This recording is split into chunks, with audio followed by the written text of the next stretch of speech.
2024. C'est une exception française en Europe. Les 10 candidats à la présidentielle ont le droit à une égalité de temps de parole et d'antenne sur les chaînes de télévision et les radios, et ce 5 semaines avant le scrutin. Même traitement donc pour Nicolas Sarkozy et François Hollande que pour Philippe Poutou ou Nathalie Arthaud. C'est le Conseil constitutionnel qui impose cette mesure. Une mesure qui rend fou, il faut bien le dire en ce moment. Les directeurs, et Philippe Chaffanjon va nous le confirmer dans un instant, une mesure qui rend fou donc les directeurs de chaînes et de radio qui passent leur temps en ce moment à calculer les temps des uns et des autres. Alors cette règle favorise-t-elle réellement les petits candidats? Ne nuit-elle pas au débat politique? On va en parler ce soir. On va en parler avec Christine Kelly. Bonsoir, merci d'être avec nous. Vous êtes membre du CSA, du Conseil supérieur de l'audiovisuel. Avec nous, Philippe Chaffanjon, bonsoir. Bonsoir. Vous êtes le directeur de France Info. Vous avez signé avec 8 autres médias une lettre qui a été destinée donc au Conseil constitutionnel pour lui demander de revoir cette loi et de la limiter à la période de la campagne officielle. Avec nous, Stéphane Rosès, bonsoir. Vous êtes politologue, président de Conseil, Analyse et Perspective. Et avec nous, Anne Bagaméry. Bonsoir Anne, merci d'être avec nous. Vous êtes rédactrice en chef à l'IHT, l'International Herald Tribune. Alors avant d'écouter Philippe Poutou, parce qu'on va écouter Philippe Poutou pour démarrer ce débat, tout de suite une première réaction, Philippe Chaffanjon. C'est tombé tout à l'heure.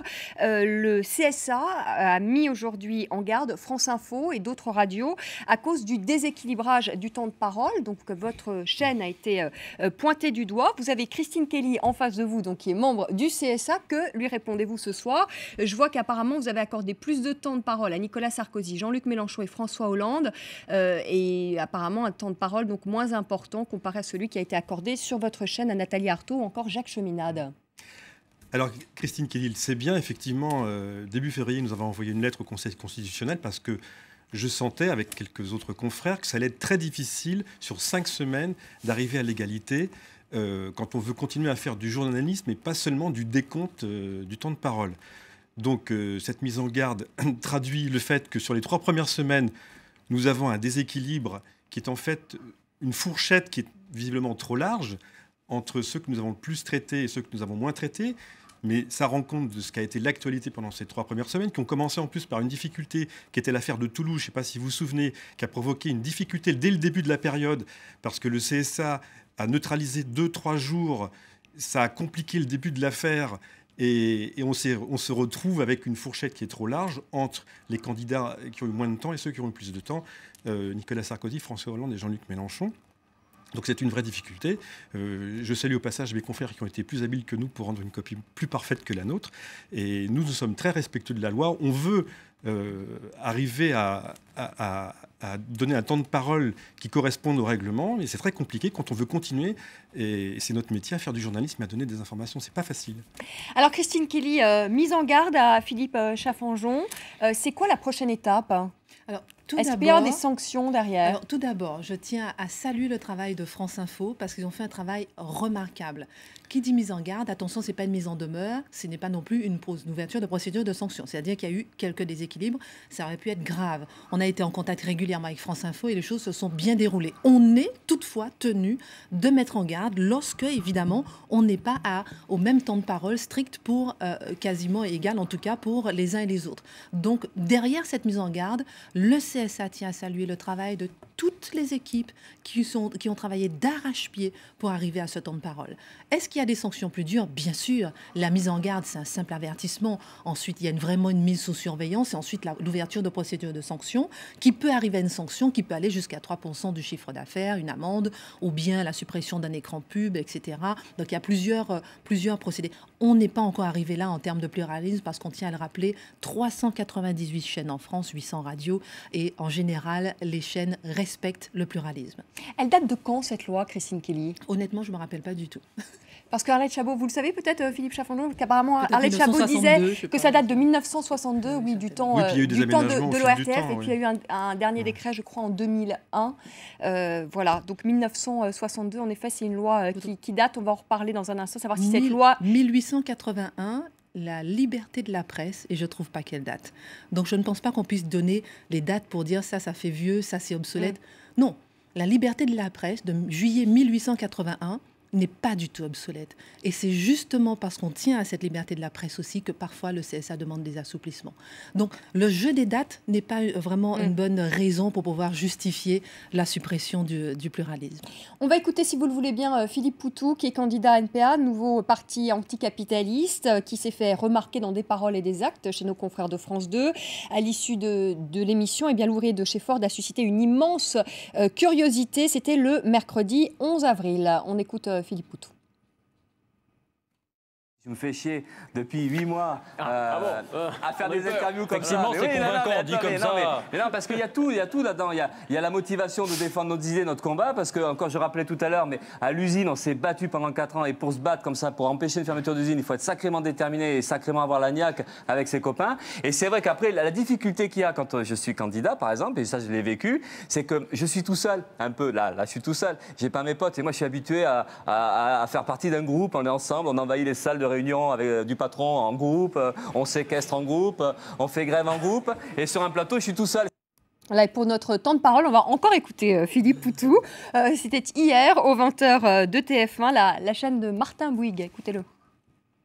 Par exemple, il y a quelqu'un que vous connaissez bien, c'est le patron de la chaîne, Martin Bouygues, 2,5 milliards de fortune.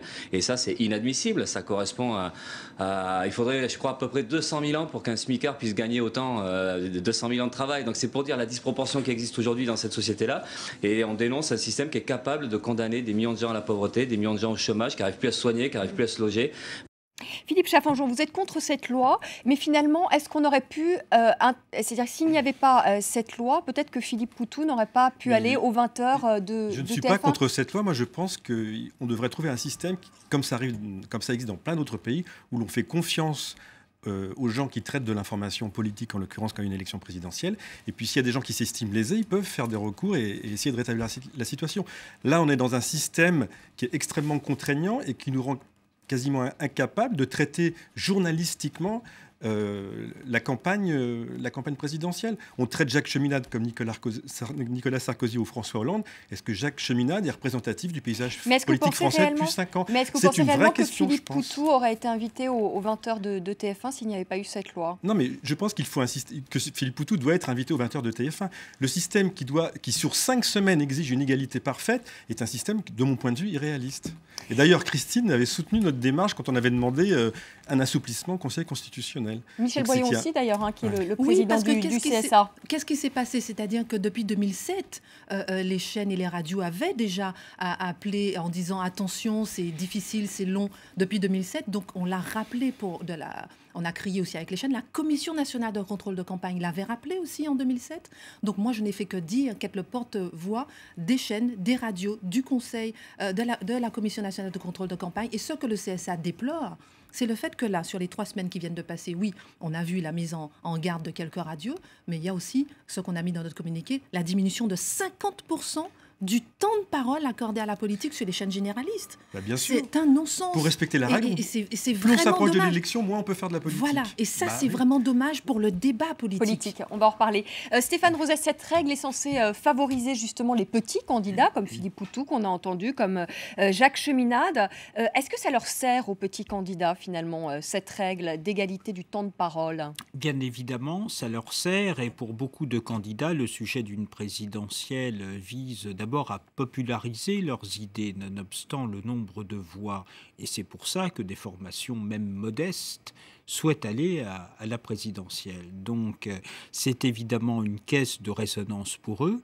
Vous parlez de Philippe Poutou et du fait qu'auprès du plus grand nombre, il a pu donner à voir ce qu'était son organisation et sa personnalité. C'est ce qui s'était passé avec Olivier Besancenot, qui était absolument inconnu et qui, dans la toute dernière période, par son exposition médiatique, a pu donner à voir une autre image que les Français pouvaient avoir, par exemple, de l'extrême gauche, à partir de singularités liées à sa génération, à des effets culturels. Donc, bien sûr que cette égalité de parole, qui est lourde pour les médias, remet à égalité l'ensemble des candidats. Alors, cette spécificité française vient d'un double rapport des Français, à la fois à la loi et lié à la politique. Comment se fait-il qu'un pays comme le nôtre ait le plus de contraintes en la matière ? D'une part, parce que contrairement à d'autres pays, on prend par exemple, soyons caricaturales, les États-Unis, c'est évidemment la caricature des élections liées à l'argent. Telle n'est pas la tradition française. La tradition française, elle est triple. La question de l'égalité, la question du politique qui est au-dessus de l'argent et des contraintes financières. Et puis une présidentielle ne se limite pas au fait de choisir un président de la République. Dans notre imaginaire, une présidentielle, c'est d'abord remettre à plat tout ce que nous avons comme diversité, voire comme dispute. Ce qui fait que spontanément, même s'il y a des contraintes pour les médias, a fortiori pour des médias d'information en continu, qui sont indexés sur la capacité de chacun des candidats à faire des choses liées à l'actualité, néanmoins, l'opinion sera plutôt d'accord avec ces règles draconiennes qui peuvent étonner à l'étranger. Alors justement, Anne Bagaméry, est-ce qu'on est étonné aux États-Unis de cette règle française ? Le New York Times disait récemment que c'était une règle qui était bizarre et désuète. Oui, je crois que pour les Américains qui connaissent bien la France et qui connaissent vos lois et vos règles, c'est étonnant de voir la rectitude avec laquelle les règles sont appliquées. Parce que nous aussi, on a des règles, des lois, et ils ne sont pas appliqués aussi strictement qu'ici. Mais il y a aussi une sorte de, on dirait en anglais, doctrine, une sorte de... Fairness doctrine. Comment? Fairness doctrine, exactement. Une doctrine de la justesse, quoi. Ce qui fait que, en gros, sur toutes les chaînes, sur tous les médias, tous les journalistes qui ne sont pas réglementés, je tiens à le dire, sont censés, sur l'honneur, de donner pas une égalité de parole, mais une égalité d'accès à la parole. Ce qui fait que si quelqu'un, par exemple, et je note justement que la sanction ou la plainte portée... La mise en garde, attention. Le petit avertissement. Voilà, le petit avertissement. OK. Le papier que vous avez fait. Vous avez dit que la parole a été accordée en priorité à François Hollande, à Nicolas Sarkozy et à Jean-Luc Mélenchon, je crois. Tout à fait, 12% de temps de parole. Voilà. OK. Où était Jean-Luc Mélenchon il y a 6 mois? Où était-il il y a 3 mois? C'est peut-être à cause de cette liberté ou de cette égalité, ces règles d'accès à la parole ici, que Jean-Luc Mélenchon a pu monter dans les sondages. Je trouve que c'est une très bonne chose si effectivement il mérite l'attention et le soutien des Français. Il a la possibilité de se faire entendre grâce, je dirais, à vos règles. Mais je dirais aussi que chez nous, ce n'est pas que l'argent qui donne accès à la parole. C'est vraiment trop simple. Nous aussi, on a un peu de... il n'y a pas d'autre mot, un peu de désordre dans les primaires ou dans les années qui mènent à une présidentielle. Et c'est un peu l'équivalent de ce qui se passe ici à 3 semaines ou à 2 semaines d'écart, ou même à 1 semaine d'écart du premier tour. Nous, on a la même sorte de pagaille, mais on l'a 2 ans avant. Je voulais juste réagir premièrement sur Jean-Luc Mélenchon, rappeler qu'effectivement, en novembre, le CSA a mis en demeure plusieurs médias parce qu'on avait accordé trop de temps justement uniquement au PS et où Mélenchon n'existait pas, l'UMP, plusieurs partis n'existaient pas. Et même en janvier, personnellement, j'ai dû appeler plusieurs médias pour leur dire « Attention, Jean-Luc Mélenchon, il est en dessous ». Je pense que j'ai eu peut-être Philippe Charpchon, il était en dessous. Donc effectivement, c'était notre devoir et effectivement, où était? C'est une bonne question. Deuxièmement, par rapport à ce que disait Stéphane Rosès tout à l'heure, effectivement, on a les candidats qui veulent plus, qui veulent de l'égalité. Et on a les chaînes qui veulent moins, qui disent « Attention, c'est contraignant ».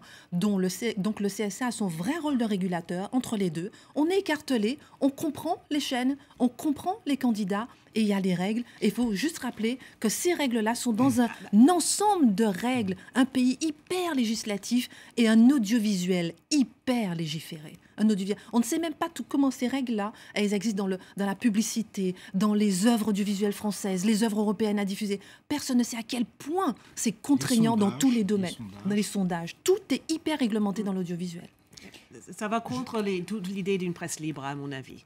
Oui, et si au mois de novembre, il y avait beaucoup de partis socialistes sur les différentes chaînes, c'est parce qu'il y avait eu les primaires socialistes, oui, c'était pour des raisons d'actualité, c'était pas pour créer un déséquilibre pour le plaisir. Et là, il n'y avait pas eu Ah tant de ouais, parole sur les primaires. Non, mais on était dans le pluralisme. Oui, mais c'est pour montrer justement, et c'est là que la question se pose, lorsque on laisse faire les chaînes, si on laisse faire les chaînes, ce qu'elles veulent, on peut se poser la question, qu'est-ce qui va se passer ? On ne sait pas, mais en tout cas, lorsqu'on a laissé faire pour les primaires, le CSA ne s'est pas occupé des primaires. Ah oui. Résultat, sur les 398 chaînes, mais on a mis 5 quand même médias en demeure. 5 qui n'ont pas arrivé à gérer le temps et à respecter les temps. Autre point, lorsqu'il n'y a pas de règles, le public nous réclame des règles. C'est assez intéressant. Il faut voir les courriers qu'on reçoit au CSA. Ils nous réclament des règles. Regardez encore une chaîne, la chaîne parlementaire. Elle n'est pas soumise au CSA, elle n'a pas les règles du temps de parole. Pour quelle raison d'ailleurs, Christine Kelly? Parce que c'est Ni Arte non plus. Parce que ni Arte, ni la chaîne parlementaire Public Sénat, parce que ce sont des chaînes gérées par les parlementaires. Donc séparation des pouvoirs, etc. Sauf Arte qui est sous contrôle allemand. Elle est moitié française, moitié allemande. Et elle a choisi d'être sous contrôle allemand. Et la chaîne Public Sénat, voilà. Elle n'a pas les règles. Qu'est-ce qu'elle choisit? Qu'est-ce qu'elle fait? Eh bien, elle fait exactement les règles du CSA. Elle applique exactement les règles du CSA. Voilà.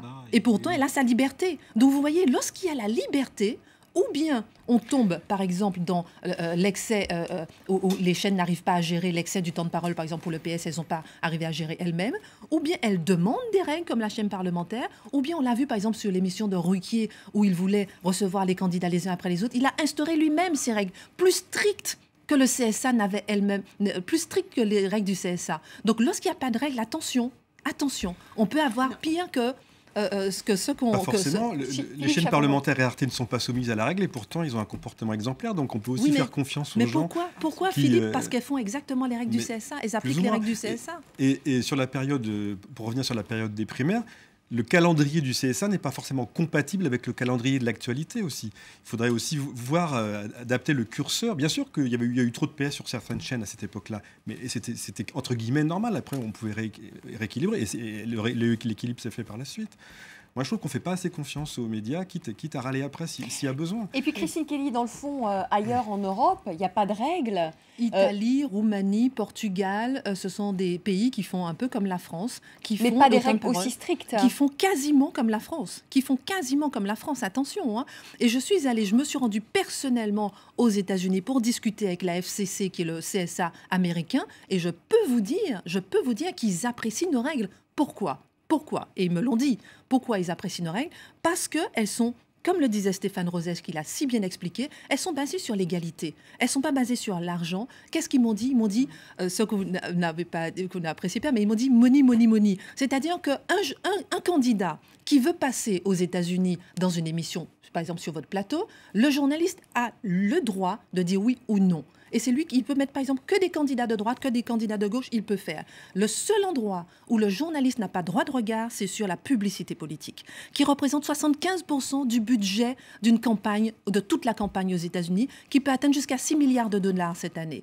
Dans la publicité politique, insulte, si on veut, ce qui est interdit en France, trucage, mensonge, tout ce qu'on veut, ce qui est interdit en France. C'est ce qu'on a vu quand même. Alors attention, en France, déjà. Mais on ne veut pas le système américain non plus. Un dernier mot, Anne, et ensuite on fait une petite pause et on reprend notre débat justement sur l'argent roi dans la campagne américaine, justement où il n'y a pas de règles. Je ne défendrai pas la publicité politique aux États-Unis. C'est hors de contrôle, c'est la pagaille totale. Et je suis contre, par exemple, les décisions de la Cour suprême qui donnaient plus de pouvoir à ceux qui sont intéressés et qui ont de l'argent pour effectivement acheter un point de vue et le promulguer là où ils veulent. Absolument. Ceci dit, je dirais aussi que le FCC apprécie les règles parce que ce serait les FCC. C'est quoi la FCC? Excusez-moi pour nos téléspectateurs. C'est le CSA américain. Voilà, pour nos téléspectateurs. FCC, Federal Communications Commission. Okay. Et eux, bien sûr qu'ils apprécient les règles et la réglementation parce que dans ce temps de coupure budgétaire, de réduction budgétaire, toute agence voudrait se faire plus important. Ça ne m'étonnerait pas qu'ils disent « Ah oui, les règles, c'est très, très bien. » J'ai vu un article dans l'Express sur CNN aujourd'hui, et un journaliste qui disait exactement la même chose. Money, money, money aux États-Unis, excusez-moi, et il appréciait bien la France. Mais ce n'est pas pour le journalisme. Le journalisme, ça ne s'achète pas. On va faire une petite pause, on va reprendre notre débat dans la deuxième partie de notre émission avec cette question, notamment finalement, est-ce que ces règles strictes du CSA, est-ce qu'elles n'entravent pas le débat politique? Est-ce qu'elles ne freinent pas le débat politique? Et on posera bien la question à Stéphane Rosès. On se retrouve dans un instant. On parlera également du web, parce que sur le web, eh bien, il n'y a pas d'égalité de temps de parole. On fait ce qu'on veut sur le web, on en parle. À tout de suite.